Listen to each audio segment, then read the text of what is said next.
Hallo, mein Name ist Cecil Baumann. Ich bin die Moderatorin und Gründerin von Ganz in Bewegung. Ich bin Expertin für Bewegung und Alexander-Technik. Mein Unternehmen richtet sich an ganzheitlich denkende Menschen, die ihre Mind-Body-Connection verbessern wollen. Wir melden uns live aus dem sonnigen Zürich und unser heutiges Interview führen wir mit Jochen Heckmann, Choreograf, Tänzer, Pädagoge und Schriftsteller. Wir freuen uns sehr, ihn heute hier zu haben. Aber bevor ich unseren Gast vorstelle, möchte ich euch erklären, was ich unter Mind-Body-Connection verstehe. Das von uns entwickelte Ganz-in-Bewegung-System umfasst 7 grundlegende Komponenten des Menschseins. Das beinhaltet deine Bewegungen, deinen Körper, dein Umfeld, deine Erfahrungen, deine Emotionen, dein Denken und alles ist mit deinem Atem verbunden und auch untereinander vernetzt. Heute haben wir einer meiner großen Vorbilder im Bereich Tanz und Choreografie hier als Gast. Jochen Heckmann ist ein renommierter Tänzer, Choreograf und Tanzpädagoge mit über 30 Jahren Erfahrung in der Tanzszene Deutschlands und der Schweiz. Geboren am 14. März 1968 in Deutschland, in Villingen, Schwenningen, begann er seine Karriere in den 80er Jahren mit einer fundierten Ausbildung an angesehenen Institutionen in Deutschland und Frankreich. Seine beeindruckende Laufbahn umfasst Positionen als Ballettdirektor am Staatstheater Augsburg und künstlerischer Leiter der HF ZUB Zürich, wo er innovative Programme für zeitgenössischen und urbanen Tanz entwickelte. Jochen hat auch als Künstler in Residenz am Theater in Kempten gewirkt, wo er zahlreiche erfolgreiche Produktionen inszenierte. Mit seiner Rückkehr zum Freelancing ab Mai 2024 plant er, sich neuen künstlerischen Projekten zu widmen und seine Erfahrungen durch Workshops und Meisterklassen weiterzugeben. Neben seiner Tätigkeit als Choreograf ist er auch als Autor aktiv und reflektiert in seinen Schriften über die Herausforderungen und Prozesse im zeitgenössischen Tanz. Jochen Heckmann ist ein leidenschaftlicher Verfechter der Verbindung von Tanz mit gesellschaftlichen Themen und bleibt ein inspirierendes Vorbild für junge Künstler. Wir freuen uns darauf, von ihm mehr über sein Buch sowie seine Arbeit als Schriftsteller, Tänzer und Choreograf zu erfahren. Wenn ihr Fragen an Jochen Heckmann habt, zögert nicht, euch direkt an ihn zu wenden. Lasst uns nun Jochen herzlich willkommen heißen. Willkommen, Jochen. Vielen Dank, dass du heute hier bist. Hallo Cecile, ganz herzlichen Dank für die Einladung. Es freut mich sehr, dass ich mit euch ein Interview führen darf und meine Arbeit ein bisschen mehr referieren kann. Lasst uns gleich starten. Wie beeinflusst deine Erfahrung im Tanz deine Schreibweise? Kannst du Beispiele dafür geben, wie Bewegungen oder Choreografie in deine Texte einfließen? Also mir war es immer wichtig und es ist mir einfach früher aufgefallen, dass ich gewisse Dozenten hatte, die es unheimlich gut verstanden haben, Bewegung in Sprache umzusetzen. Also mit gewissen Wörtern, die Bewegungen einfach nicht nur jetzt mit den klassisch traditionellen Begriffen wie zum Beispiel das Plié, Tendu oder Contraction zu beschreiben, sondern Bilder zu kreieren. Und das war sehr beeinflusst und gerade dann noch bei anderen Dozenten, die das eben nicht konnten, die rein über ihre Physis nur funktioniert haben, hat mir oft das gefehlt oder hat mir eben dieser Aspekt eben nicht so viel mitgegeben. Und ich habe sehr früh begonnen, eben für mich meine eigene Sprache zu entwickeln, auch weil ich meinen eigenen Tanzstil, sowohl den choreografischen wie auch pädagogisch entwickelt habe und habe versucht, mit meinen eigenen Worten, mit eigenen Bildern, sehr viel mit Synonymen auch zu arbeiten, um immer bei den Tänzern und Tänzerinnen, die mit mir zusammengearbeitet haben, sei es vom Laien bis zum Profi, einfach bei ihnen etwas zu bewirken, etwas auszulösen. Und somit hat sich bei mir einfach eine eigene Tanzsprache wirklich im sprachlichen Sinne erstmal entwickelt. Und das hat natürlich Einfluss auf meine schriftstellerische Tätigkeit ausgeübt. Das heißt, ich versuche natürlich, also meine Texte haben, glaube ich, etwas sehr Physisches, etwas sehr Sinnliches auch an sich, auch wie ich Personen beschreibe oder wie gewisse Situationen entstehen, auch körperlich, wie sich Personen fühlen, wie sie aufeinander treffen oder wie sie Räume wahrnehmen oder ihre Umgebung, Situationen. Und ich glaube, diese Physikalität, die man als Tänzer sowieso in sich hat und auch in den Raum setzt, ist da natürlich ein wichtiger Aspekt, den ich jetzt versucht habe, in Worte zu fassen und trotzdem diese Physikalität eben und Sinnlichkeit beim Leser dann auch auszulösen, in irgendeiner Weise ihn da zu berühren und abzuholen. Ein Tanz mit Worten. Ein Tanz mit Worten, Zusammengefasst. genau. Ja. Wunderschön. Du erwähnst, dass du im Schreiben nach Alltäglichem und Ungewöhnlichem Ausschau hältst. Wie findest du Inspiration in deinem täglichen Leben? Und sowohl im Tanz als auch im Schreiben kreativ zu sein? Ich bin viel unterwegs, war auch viele Jahre natürlich auch, auf Tour, beziehungsweise habe viel als Gastchoreograf und Gastdozent gearbeitet. Und man kommt natürlich mit verschiedenen Kulturen in Verbindung. Man sieht immer verschiedene Städte, verschiedene Menschen, soziale Situationen auch, in die man ganz anders eintauchen kann, als jetzt vielleicht als Tourist, wenn man unterwegs ist.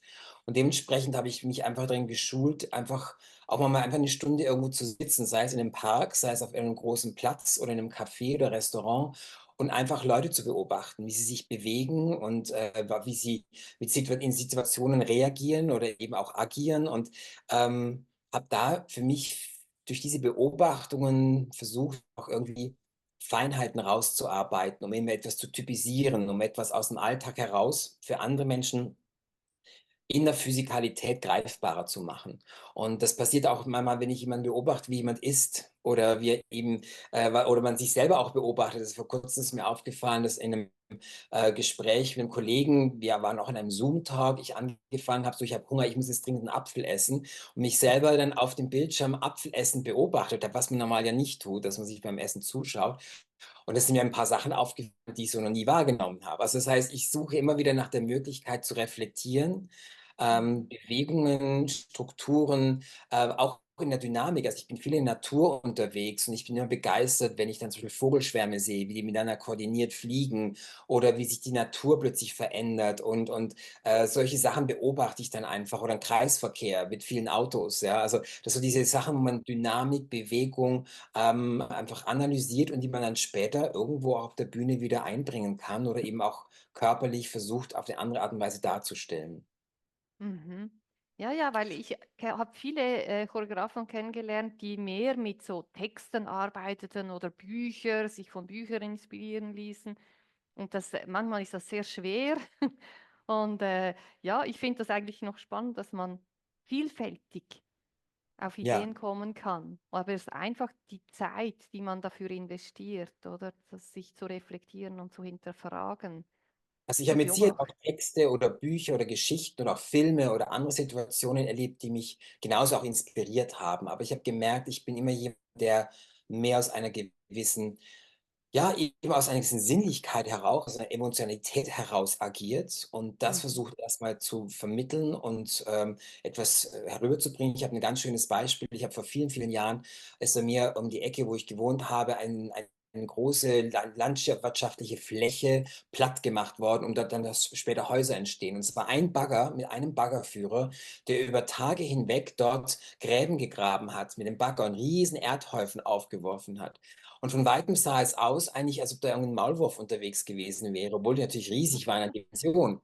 Und da sind dann so Ideen entstanden. Und am Schluss habe ich ein Stück gemacht, wo wir einfach so Halbkugeln aus Beton kreiert haben, die dann wie braune Erde angestrichen wurden. Und daraus wuchsen dann so große grüne Holzstangen, die dann sozusagen wie Grashalme überdimensioniert aussahen. Die konnte man so bewegen und herumtossen und arbeiten. Und daraus habe ich ein Quartett dann am Schluss choreografiert mit diesen Kippstangen auf der Bühne. Also das heißt, durch einfach eine Beobachtung aus dem Alltag heraus in der Natur und gleichzeitig, wo der Mensch eingreift, entstand dann wiederum ein Werk mit solchen Bildern. Also das heißt, bei mir vermischt sich das immer wieder. Also es kann sowohl von einem Text kommen, es kann von einem Film kommen, aber eben auch aus dem Alltag heraus, aus der Natur. Und das ist etwas, was ich auch im Schreiben versuche, eben immer wieder einzubinden, dass es so alle Ebenen sich verknüpfen auf einen. Mhm. Ja, also Tanz ist ja oft eine emotionale Ausdrucksform. Für mich im Speziellen. Wie schaffst du es, diese Emotionen auch in deine Texte zu übertragen? Gibt es spezielle Techniken oder Ansätze, die dir dabei helfen? Oder ist das einfach die Erfahrung, die du mitbringst durch dieses jahrelange Aufmerksamsein, Ich egal glaube, wo es du gibt gerade bist? verschiedene Ansätze. Also bei mir beim Choreografieren das Gleiche. Also ich habe, wenn ich dort mit Emotionen arbeite, habe ich natürlich ein gewisses Handwerkzeug mir auch erarbeitet über die Jahre hinweg und habe natürlich gemerkt, wo kann ich am besten andocken. Also sowohl bei mir selber, wie aber auch dann bei den Tänzern, die mir gegenüberstehen, die ja auch jeder für sich ja anders ticken. Die hat jeder seine eigene Art, mit Emotionen umzugehen. Und die alle dann abzuholen, entweder individuell, einzeln oder auch als Gruppe, als Ensemble, da entwickelt man gewisse Erfahrungswerte und gewisses Handwerkzeug. Und das, glaube ich, hat sich schon auch beim Schreiben ein bisschen übertragen. Ich merke aber beim Schreiben, ist es etwas anders, weil ich finde, Emotion passiert da für mich manchmal durch gewisse stilistische Elemente. Das heißt, dass zum Beispiel auch ein Satz nicht ganz komplett ausformuliert wird, also dass die Syntax nicht komplett ist, dass vielleicht gewisse Worte rausgelassen werden, Konjunktionen weggelassen werden oder ein Hauptwort gar nicht erwähnt wird, sondern dass es eher so wie so ein Gedanke ist, oder Sätze, die man eben nicht komplett ausspricht und dadurch etwas im Raum stehen lässt. Es geht auch dann teilweise in die, wie tief geht man, also wie tief ist diese Emotion, dass jemand sich auch mal vielleicht in so eine Emotion verirrt, dass man vielleicht auch eine Seite lang nur über diesen Zustand liest und entweder taucht man mit ein oder auch nicht. Aber da gibt es verschiedene Ansätze und ich habe einfach gemerkt, ich lese auch sehr viel verschiedene Literatur, verschiedensten Bereichen, vom Skandinavien-Krimi bis zu auch mal einer Romance-Geschichte, aber dann auch mal zu Fantasy, Science Fiction, bis einfach zu wirklich Literatur mit sehr komplexen Sätzen und Inhalten. Und ich merke, dass ich dann immer wieder mal überrascht bin, wie ich eigentlich in jedem von diesen Romanen trotzdem immer irgendetwas erlebe und gewisse Situationen oder Sachen kreiert werden, die mich dann abholen, auch emotional eben. Und da habe ich dann versucht, ein bisschen mich herauszufiltrieren, wie ich es auch in der Choreografie für mich gelernt habe, beim Beobachten anderer Choreografen, wie man so Emotionen eventuell wecken kann. Und es gibt kein Geheimrezept, es gibt auch kein Allgemeinrezept, dass es immer zutrifft. Das ist ja auch beim Tanzen so. Manche sind extrem berührt von etwas und andere bleiben kalt dabei, erleben vielleicht nicht das. Und beim Schreiben denke ich nicht viel anders, so beim Lesen. Aber ich glaube, es ist auch die Erfahrung, die mir beim Schreiben geholfen hat, gewisse Dinge zu kreieren und ja, einfach etwas zu entwickeln, was etwas auslöst, was eine Emotion auslösen kann. Mhm. Ja, das ist ja auch im Tanz ein Element, diese Leerräume, so da, wo man entweder langsamer wird oder mal gar nichts passiert, oder da in diesen Räumen geschieht ja ganz viel, was der Zuschauer interpretiert oder der Leser dann Zeit hat zu interpretieren. Und wenn man das immer füllt und dieses immer die Leute beschäftigen oder mit Texten zufrönen, dann verliert sich dieses Gefühl. Also ich finde das jetzt super spannend, wie du das im Schreiben auch reinbringst. Sehr, sehr Also ich spannend. glaube, ja, Emotion hat ja auch einen gewissen Rhythmus, eine gewisse Dynamik und nimmt auch einen gewissen Ja. Raum ein. Und ich meine, es gibt ja die ganz einfachen Sachen, wenn ich zum Beispiel, wenn man gerade mit Tänzern arbeitet, auch gerade mit jungen Leuten, noch um sie an Tanz heranzuführen, es geht um Improvisation und man nimmt so ein Thema traurig sein oder glücklich sein, also die ganzen Basics, die man zuerst mal herausprobiert, weil es einfach zugänglich für jeden irgendwo sein kann und auch meistens ist.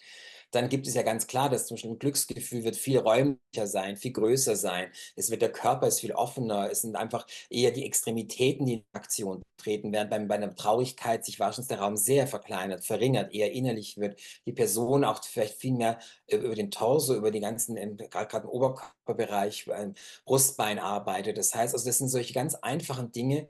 Und genauso ist es beim Schreiben auch. Also wenn ich jetzt von jemandem schreibe, der traurig ist, aber dann wütend durch die Gegend rennt, dann sind es einfach nicht die gleichen Emotionen.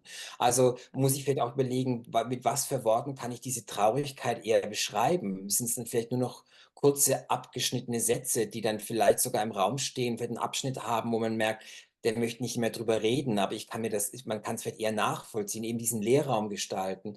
Oder wenn etwas dynamisch wird, dann werden die Sätze kürzer. Es wird einfach abgehackter. Es kann auch zu einem ganz heftigen Dialog kommen, der sich entzündet. Und das ist eine ganz normale alltägliche Beobachtung, wenn man das genau anschaut. Und das kann man genauso in Schrift wie auch in der Bewegungsform ebenso umsetzen. Und diese Rhythmuswechsel und dieses sich immer wieder wechseln zwischen diesen einzelnen Bereichen macht ja auch etwas lebendig. Also wenn ich dann nur in der Mhm. Trauer drin bin oder in der Depression oder nur in dem und das, dann ist es natürlich schwierig, weil das ist ein Zustand, der natürlich manchmal auch dann natürlich chronisch werden kann oder auch wirklich krankhaft werden kann. Aber es ist etwas, ja, also wo man einfach eine Lebendigkeit erlebt, weil es eben Höhen und Tiefen gibt. Und die kann man auch im Schreiben sehr gut so mit einbringen im Rhythmus. Und das habe ich eigentlich auch über meine Erfahrung aus den Choreografien heraus, glaube ich, gelernt. Und das Lernen andere im Schreiben waren es auch über die Jahre Erfahrung des Machens und des Feedbacks bekommen. Mhm. Ja, eine wunderbare Ergänzung. Mhm. Inwiefern spielt das Publikum eine Rolle in deinem kreativen Prozess, sowohl im Tanzen als auch im Schreiben? Wie versuchst du einen Dialog mit deinem Publikum herzustellen? Oder denkst du überhaupt an das Publikum, wenn du etwas kreierst? Also wenn ich kreiere, wenn ich einen Tanz kreiere, und da habe ich natürlich eine jahrelange Erfahrung, da beziehe ich das Publikum schon mit ein. Also mir ist es schon wichtig, dass ich mir überlege, was möchte ich beim Publikum auslösen. Ich choreografiere nicht unbedingt für ein Publikum, weil den Tanz, weil wir ja doch durch das eher Nonverbale ja auch international unterwegs sein können, wird es mit Sicherheit anders sein, ob ich jetzt für jemanden in Holland choreografiere oder jemanden in Deutschland oder in Italien oder vielleicht sogar Übersee in den USA oder in Japan oder dergleichen. Das heißt also, es geht auch ein bisschen um etwas Universelles, aber mir geht es darum, was für eine Nachricht, was für ein Gefühl, was für eine Message möchte ich an das Publikum vermitteln. Und dementsprechend gehe ich auch an das Stück heran.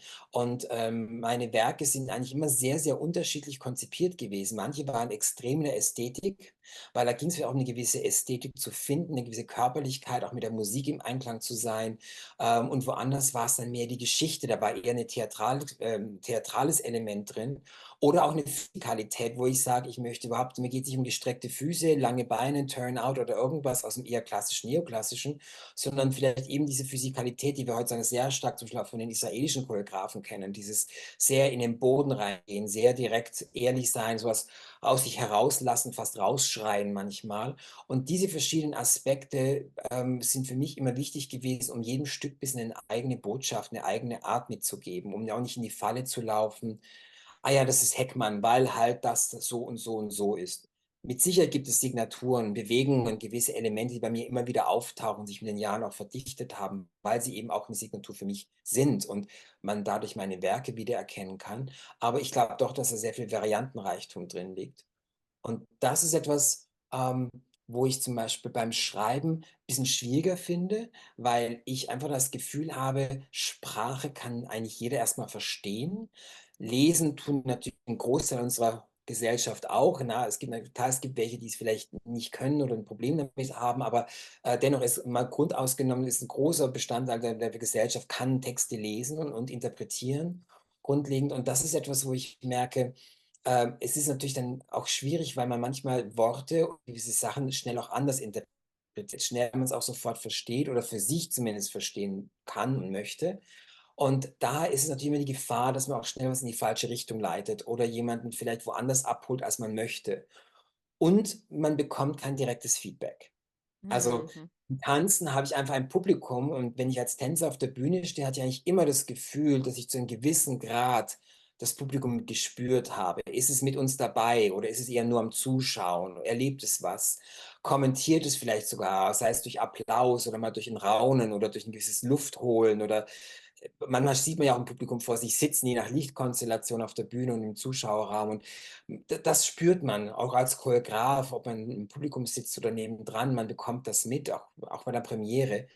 Beim Buch ist das anders. Ich meine, ein Buch kann 10.000 Mal verkauft sein. Ob von diesen 10.000 Büchern alle auch gelesen werden oder dann in irgendeinem Regal verstauben, weiß kein Mensch. Ob jemand nach Seite 10 schon sagt, ach, das berührt, das macht mich gar nicht an und legt es auf die Seite, oder ob es dann 10-mal durch andere Hände durchgeht. Also das heißt, der Autor gar nicht erfährt, ob dieses Buch dann auch, das wurde nicht 10-mal gekauft, aber 10-mal von verschiedenen Leuten gelesen, da habe ich kein Feedback. Da gibt es nur dann abstrakte Zahlen und vielleicht hier und da eine Rückmeldung.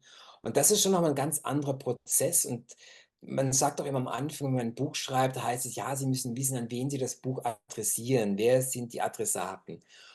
Und als ich jetzt mein erstes Buch geschrieben habe, man muss dazu sagen, es ist eigentlich das zweite Buch. Das erste ist ein Kinder-Jugendbuch, das aber noch nicht veröffentlicht wurde. Das ist schon auch länger her. Das liegt in der Schublade noch.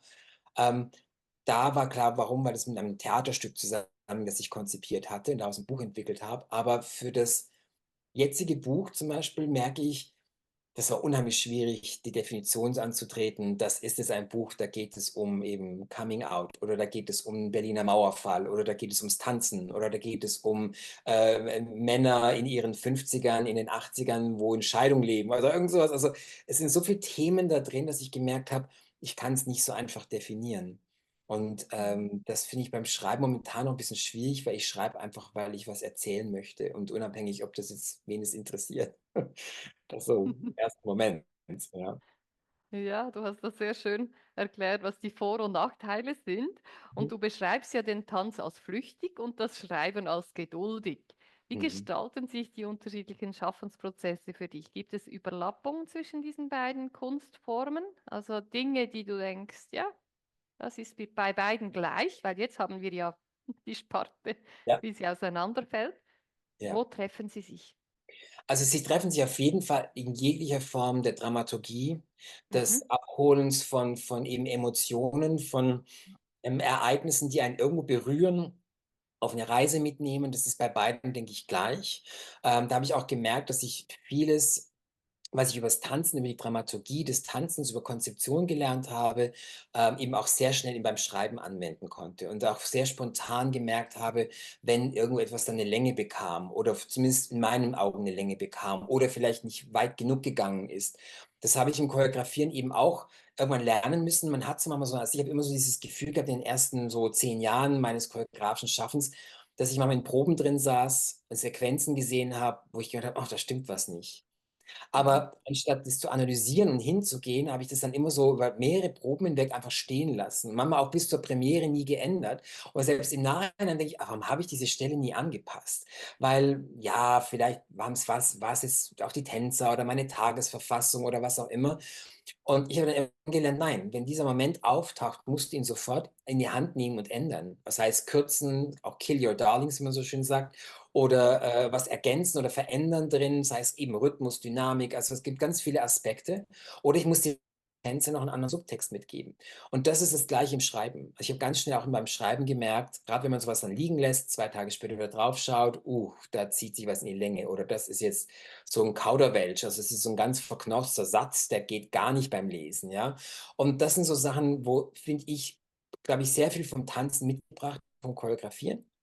Mhm. Auf der anderen Seite steht aber im Tanzen eben dieser Moment, man ist im Endeffekt, selbst wenn man Solo für sich selber erarbeitet, immer abhängig von einem Instrument, das sehr, sehr tagesformabhängig ist in Mhm. verschiedenen Aspekten, also sowohl physisch wie auch psychisch und emotional natürlich. Und dementsprechend ist es immer anders, wenn man Tanz choreografiert, wenn man es über ein anderes Medium erstmal darbringt. Das auch dann vielleicht am nächsten Tag wieder kommt und das präsentiert, man nicht mehr weiß, warum hat mich das gestern fasziniert und heute nicht mehr. Vielleicht Ja. muss ich es einfach noch mal 'n paar Tage stehen lassen und dann kommt das wieder, was auch immer die Gründe sind, weil es eben auch so flüchtig ist, momentan mit dem Zustand zu tun hat.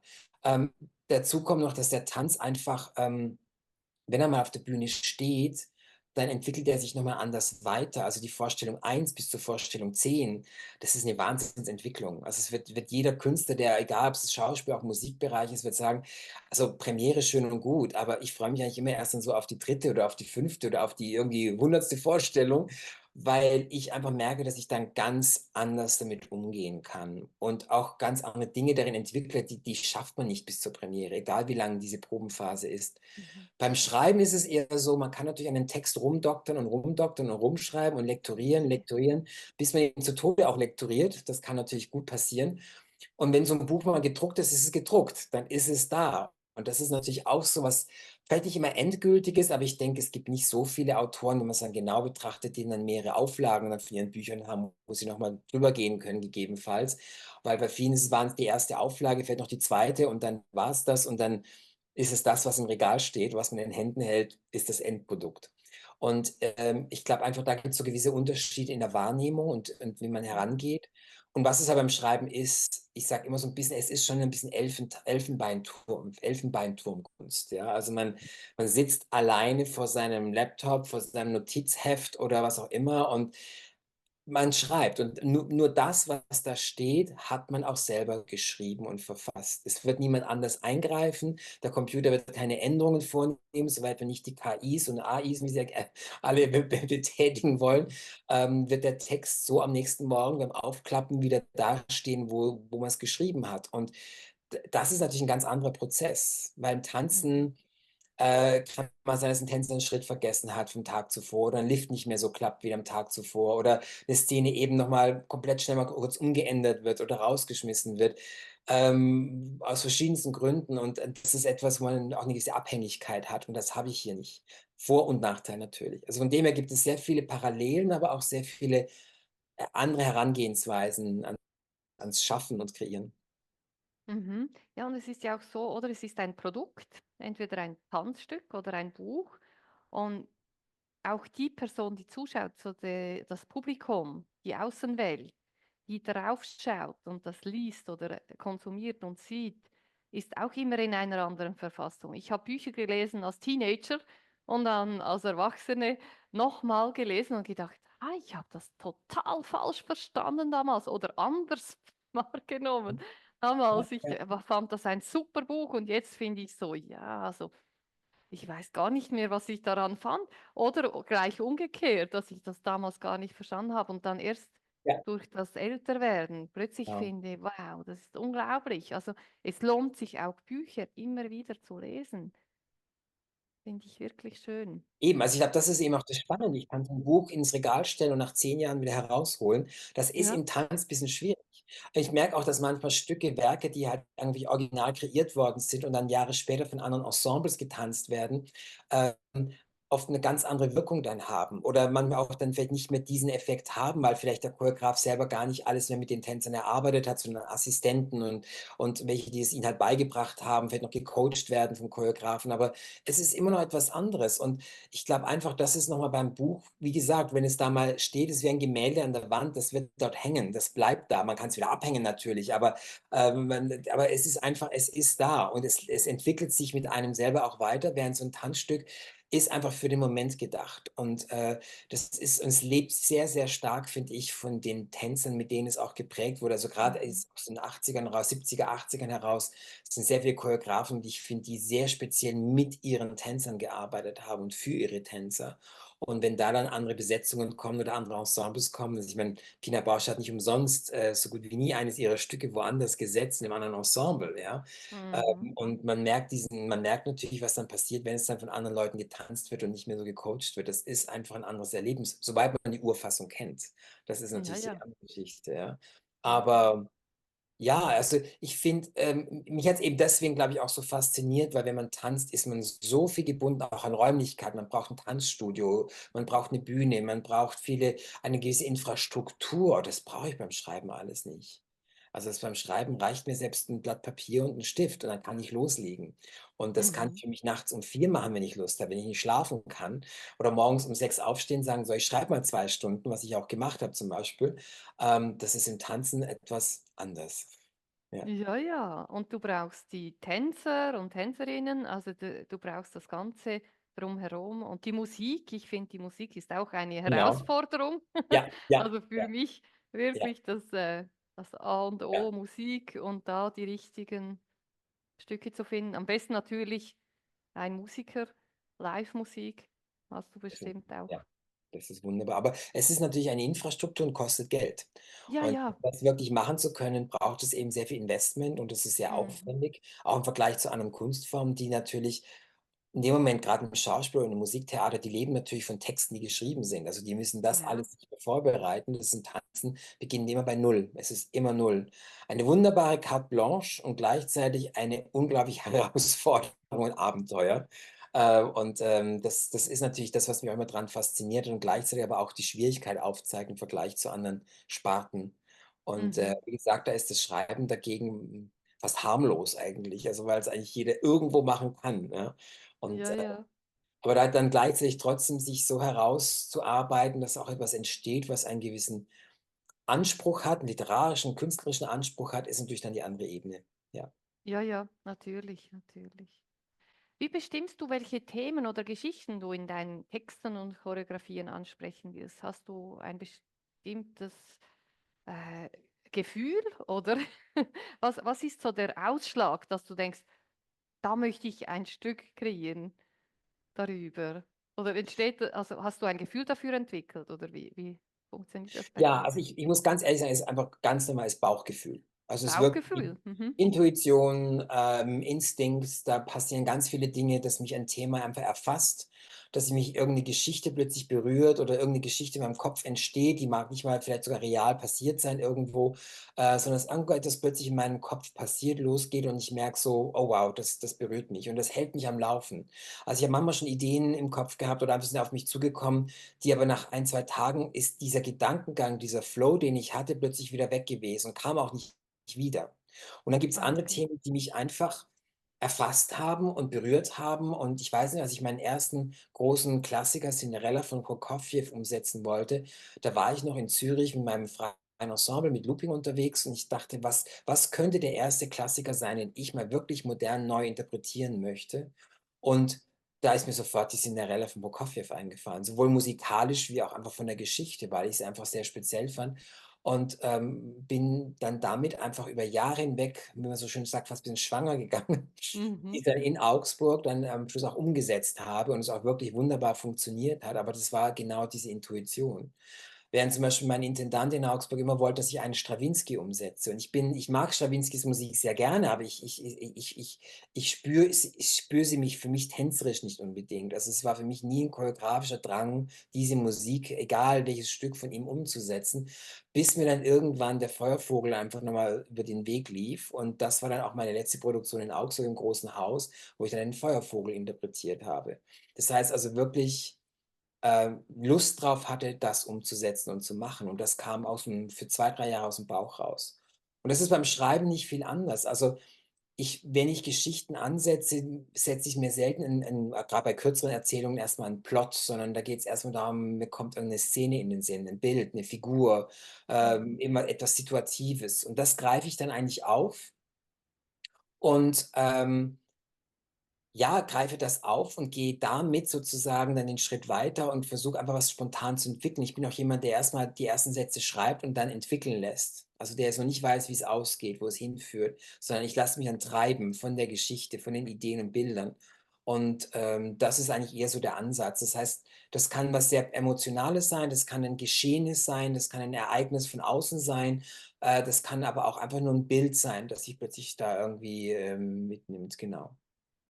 Und beim Choreografieren, hast du da zum Teil auch so Bilder oder schon Bewegungen, die du vor deinem inneren Auge siehst oder ja? Also, es ist so, ich bin jemand, der sehr viel ja in seiner eigenen Tanzspeise erst mal selber choreografiert. Also, bei mir sind die meisten Tanzstücke sind ungefähr mit Sicherheit 80 bis 90%, die aus mir heraus entwickelt sind.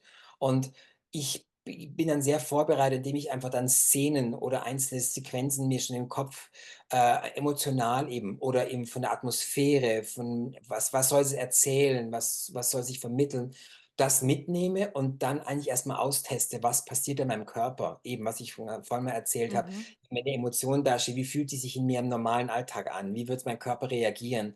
Was ist da für 'ne Rhythmik, Dynamik, Raumgefühl? Wie äußert sich das nach außen, nach innen? Und dann versuche ich daraus 'ne Bewegung zu entwickeln und in meiner Bewegungssprache das dann zu adaptieren und gehe damit eigentlich ins Studio und entwickle dann direkt mit den Tänzern eigentlich das Bewegungsmaterial zur Musik oder auch mal erst mal in Stille. Das hängt ganz davon ab vom Prozess. Mhm. Und das ist etwas, wo ich so aus mir heraustrage und dann versuche, mit den Tänzern das auf Augenhöhe zu bringen, dass die dann auch merken: „Okay, wo will ich hin?“ Weil nicht jedes Bild, das ich vermittle, vermittelt das gleiche Gefühl für den Tänzer oder die Tänzerin. Also, muss ich dafür auch ein anderes Bild ihnen zugestehen, um trotzdem wieder auf diese Augenhöhe zu kommen. Und das ist so Mhm. mein Prozess, den ich eigentlich gehe. Mhm. Ja, Also, wie viel kreative Freiheit gibst du deinen Tänzerinnen und Tänzern während des Schaffensprozess ja. und Also, ich glaube in parallel auch, deinen Charakteren in deinen Stories? Also, ich habe natürlich schon sehr konkrete Vorstellungen, wie diese Charaktere miteinander funktionieren und wie sie auch aufeinander zugehen, gerade wenn ich eine Geschichte erzählen möchte oder grade wie bei der Cinderella, wo es dann gewisse Figuren und Mhm, Rollen gibt, mhm, die es darzustellen haben. Ich merke einfach nur, dass, für mich wichtig ist, dass die Tänzer und Tänzerinnen dann einfach mir auch was offerieren können, also auch eine eigene Bewegung plötzlich sich ergibt oder grad wenn man auch Partnering arbeitet und so weiter. Und ich lasse mich auch da gerne drauf ein, aber es gibt auch manchmal diese Bewegungen, die mir sehr wichtig sind, weil sie eben meine Sprache sind, weil sie eben etwas 'ne Geste oder etwas verkörpern, wo ich weiß, das ist jetzt auch meine Signatur und die müssen sie dann auch versuchen zu verstehen und so mitzunehmen, ja? Und, mhm. ich glaube, das ist so der Aspekt, wo ich schon ihnen Freiheit gebe und auch kreativ bin, aber gleichzeitig, trotzdem 'ne gewisse 'n Rahmen setze, in dem sie sich bewegen sollen, damit es auch dann trotzdem schlussendlich stilistisch und inhaltlich einfach zusammenkommt, sich zusammenfügt. Inwiefern spielt Humor eine Rolle in deinen Texten und Choreografien? Humor spielt schon eine große Rolle bei mir. Also, ich bin jemand, der sehr gerne auch lacht und der auch gerne was Heiteres macht. Ich möchte auch, dass Leute beschwingt rausgehen und vielleicht auch hier 'ne wirklich 'n Lächeln ins Gesicht gezaubert bekommen. Ähm, Ist natürlich nicht einfach. Ich glaube, Humor ist eine der schwierigsten Sachen auf der Bühne zu kreieren, auch in der Choreografie. Bei mir passiert sowas manchmal eher spontan aus dem Moment heraus, dass ich etwas entdecke, das könnte eine Szene werden oder 'n Moment werden, wo genau das trägt. Planen kann ich das selten. Also, ich habe das schon öfters geht auch so schön, Jochen, wenn du wieder so 'n Humor in dein Stück reinbekommst, dann muss ich sagen, ich versuche mein Bestes. Und dann oft gelingt's auch, weil man dann einfach es auch dann zulässt. Also, ich kann's nicht erzwingen. Das ist ganz klar, das habe ich Mhm. auch gelernt. Du kannst es nicht erzwingen. Es passiert einfach durch irgendwelche Situationen, manchmal auch Komik. Manchmal gehen auch manche, Humorsachen gehen auch in die Hose, weil es dann vielleicht so 'ne Art interner Joke ist, den man vielleicht Mhm. dann nur so intern versteht, auch unter den Tänzern und so und kann von außen lacht niemand oder auch umgekehrt, ja. So Szenen, die man jetzt gar nicht so lustig fand, wird dann von außen ganz anders betrachtet. Also, beim Schreiben finde ich es insoweit schwierig, weil es gibt einfach so geniale, Schriftsteller oder Comedians und Satiriker und alle, die einfach wirklich wunderbar mit Sprache und diesen Sachen, Szenen umgehen können. Und da merke ich genau das Gleiche. Ich kann es eben auch nicht erzwingen. Es gibt dann manchmal Formulierungen oder es gibt Szenen, wo es einfach passiert, wo es einfach genau dann einfach Klick macht und es ist wie ein guter Witz oder eine gutes also humorvolle Szene. Und dementsprechend habe ich gemerkt, wenn man natürlich vom Naturell so ist oder vom Naturell es gerne auch mit sich bringt, wird es auch zu einem zurückkommen und dann wird man es auch irgendwie machen können. Aber ich sehe mich jetzt auch nicht als jemand, der es konstant irgendwie versucht, humorvoll zu sein, sondern da müsste Mhm. ich fast 'ne andere Genrewahrens bedienen. Dementsprechend ist Humor wichtig und der passiert bei mir sowohl schriftlich wie auch im Tanzen, aber eben nicht erzwungen. Ja, ja. Gibt es spezifische Projekte oder Themen, die du in Zukunft erkunden möchtest? Also, ich habe ein Thema und das ist mir eben aufgefallen. Ich war durch meine Tätigkeit als künstlerischer Leiter der Höheren Fachschule, in Zürich sehr lange jetzt einfach nicht mehr choreografisch groß unterwegs. Ich habe nur kurz für die Studenten abends so was choreografiert, weil die Schule mich sehr in Anspruch genommen hat und ich dementsprechend einfach längere Zeit nicht mehr choreografisch was gemacht habe. Und das hat mich dann schon sehr, bewegt, wieder mal, was würde ich denn machen wollen? Ich habe ein sehr großes 'ne große Werkeliste über 30 Jahre erarbeitet und vieles auch abgegrast an Stücken, auch an Traditionsstücken wie auch neuen Sachen und mich in vielerlei Richtungen ausprobiert. Und ich habe gemerkt, dass ich jetzt ein neues Thema für mich finden muss. Und Thema war natürlich auch durch neben meine Körperlichkeit, ich habe 2 künstliche Hüften bekommen zum Beispiel, wobei das eigentlich etwas sehr Tolles war, weil es eigentlich erst unerwartet kam und zweitens hätte ich eigentlich mit meiner Hüftkonstellation ich bin so ein Jahrgang, wo man noch mit der Hüftdysplasie umgehen musste und dergleichen, ich eigentlich schon mit 30 hätte schon längst Probleme haben müssen, die ich aber erst mit Mitte, Ende 40 bekommen habe. Das heißt also, ich bin mit meinen Hüften sehr wirtschaftlich und ökonomisch umgegangen und habe lange damit wirklich gut gearbeitet und, dementsprechend habe ich einfach gemerkt, dass das Thema 50 plus mich sehr, gereizt hat. Nicht, weil ich selber ein Problem mit dem Altern unbedingt habe, sondern es ist eben die Wahrnehmung von außen. Also, man merkt, dass man plötzlich auch Mhm. als Künstler mit 50 plus gerade im Tanz sehr schnell abgestempelt wird oder auf die Seite geschoben wird. Gerade in der aktuellen Phase auch sehr für die Jugend und junge Leute sehr gefördert werden. Das finde ich immer gut, das habe ich auch immer schon getan, aber gleichzeitig so ein bisschen die anderen Generationen auf die Seite, aufs Abstellgleis geschoben werden. Und das hat mich doch sehr irgendwie irritiert und habe mich diesem Thema einfach ein bisschen gewidmet und bin da jetzt eben dran, 'n Soloabend zu erarbeiten, 'n Solowerk, wo ich auch schon Recherche dafür betrieben habe. Und, bin eben auch noch mit einem anderen Projekt, meiner sehr guten Freundin und Kollegin Jacqueline Beck aus dem Liechtenstein zusammen wir arbeiten schon seit über 30 Jahren zusammen, eben auch Stücke und neue Werke zu entwickeln, die wir aber ohne sogenannten Leistungsdruck machen wollen, sondern wir wollen einfach nur Spaß haben dabei und kreativ sein. Und das haben wir uns auf die Fahne geschrieben. Wir haben jetzt die zweite Produktion, die gemeinsame, die jetzt rauskommt im Herbst, „I am waiting for you" und, freuen uns unglaublich drauf, weil wir genau das bisher geschafft haben, eben ohne so einen riesen Druck, sondern nur mit Freude an diese Arbeit ranzugehen. Und das ist so das mein Projekt, was das Tanzen anbelangt. Ah, ich finde es super. Ich meine, ich habe erst gerade letzthin ein Gespräch geführt und mit einem auch Tänzer, früheren Tänzer, und er hat gesagt, weißt du, ich hatte so gute Tänzer, Tanzlehrer, die sind über 90 gewesen, die eine sogar über 100. Also ich finde, ja, wieso mit 50 schon aufhören, wenn es Spaß macht? Ja, Und ich finde eben, es ist schon ein Leistungssport, aber es muss nicht sein. Es kann wirklich ein Gesundheitssport oder ja, Gesundheitsbewegung und Gesundheit sein. Und ich finde die Bewegungsqualität von erfahrenen Tänzern und Choreografen, das ist doch einfach, also ich liebe das. Ich liebe ältere Semester auf der Bühne. Ich finde das so bereichernd, so etwas Schönes, weil man sieht, dass das von innen kommt. Es ist nicht dieser Druck, etwas darstellen zu müssen. Ah, da freue ich mich riesig drauf. Seid ihr auch in der Schweiz? Also wir sind jetzt erstmal nur im Liechtenstein mit diesem Werk. Hat 4 Vorstellungen am 14., 15. November im Saal, in den großen Bühne in Schaan im Liechtenstein. Und wir haben ja noch die andere Produktion von vor 2 Jahren, Durst, die in einem alten Glashaus an der Gärtnerei stattgefunden hat.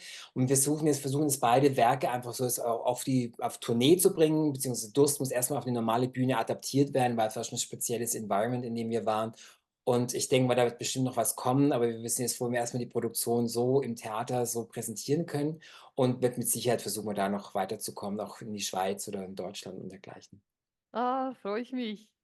Unsere Zeit ist fast um, oder eigentlich ist sie schon um. Aber bevor wir abschließen, was sind die 3 wichtigsten Dinge, die du unseren Zuhörern und Zuhörerinnen mitgeben möchtest? Ich glaube, was mir immer wichtig ist, dass es einfach komplett, dass man offen bleibt für Dinge, dass man einfach offen, flexibel bleibt in vielerlei Hinsicht, sowohl körperlich beweglich bleibt, aber auch im Geiste und an seinen Emotionen, dass man sie zulässt. Und dass man einfach, was ein Motto ist, was ich momentan sehr stark für mich geprägt hat, das ist einfach leben und leben lassen. Also, dass man wirklich nicht um jede Sache, die einen vielleicht auch mal von außen betrifft oder kümmert oder beschäftigt, dass nicht immer alles gleich auch dann bewertet werden muss oder irgendwie in eine Schublade gesteckt werden muss, sondern einfach die Menschen so leben lassen, wie sie sind, ja? Also, soweit es nicht einen selber negativ groß betrifft, aber das tut's ja eigentlich Mhm. ganz selten. Und das ist etwas, was ich, glaube ich, einfach gerne mitgeben möchte. Ja, wunderschön. Vielen Dank, Jochen, dass du heute bei uns warst und Ja, deine Gedanken und Ideen mit uns geteilt hast. Wir wünschen vielen Dank. dir viel, viel Erfolg und Freude bei deiner kreativen Arbeit und alles, alles Gute. Und ich freue mich schon, dich und Jacqueline hoffentlich bald auf der Bühne zu sehen. Ja, vielen, vielen Dank auch für das Interview und für die Zeit. Hat mir sehr viel Spaß gemacht. Danke. Ja, danke dir vielmals. Vielen Dank an alle Zuhörerinnen und Zuhörer, die sich die Zeit genommen haben, dieses Interview mit Jochen Heckmann anzuhören. Wer mehr erfahren möchte über Jochens Angebot in der Welt des Tanzes und der Schriften, empfehle ich seine Webseite unter www.choreoart.net zu besuchen. Dort findet ihr alle Informationen. Wir schätzen euer Interesse und wünschen euch viel Erfolg auf eurem eigenen Weg zur Selbstentfaltung in Bewegung. Dieser Podcast kann auf unserem YouTube-Kanal und auf unserer Webseite www.ganzinbewegung.com angesehen werden. Folgt uns für weitere Inhalte auf den sozialen Medien. Alles Gute, passt auf euch auf und lasst uns wissen, wie ihr das Interview fandet. Bis zum nächsten Mal.